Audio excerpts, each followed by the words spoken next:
قەدەخەیە لەسەر نێچرا ماسیان یاکوپازی ئاورێرێ دەست پێ کردبوو دۆ قەدیگا. برابوونا قەدەخەیە دەمسالا نێچرا ماسیان دەست پێ کرد. Bir Eylül'e balığa masaya başlamıştı bu. Haya avlamayla 1 Mayıs'a xilazdı bu.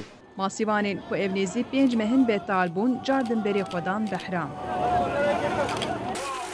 Masiyên şevadin hatin girtin li sûq û bazaran cihê xwe girt û dezgeh xemilandin. Bi destpêka demsalê kesên ji masiyan hez dikin berê xwedan masî firoş û cihên masî xwarinê. Masî firoş diyar dikin ku îsal masî pirin û erzane û dê her kes têra xwe masiyan bixwe.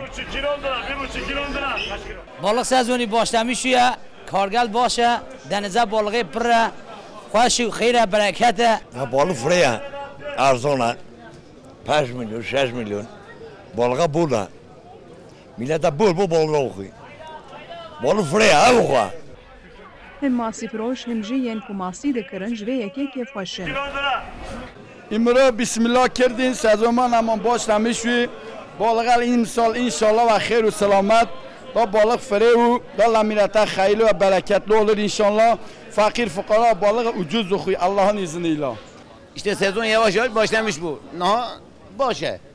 Tabii ki sübe düzbeke hani pervu balamı da bikeve. Hem mezin be hem bikeve. Heta mehanîsanê dê masî bên girtin û firotin.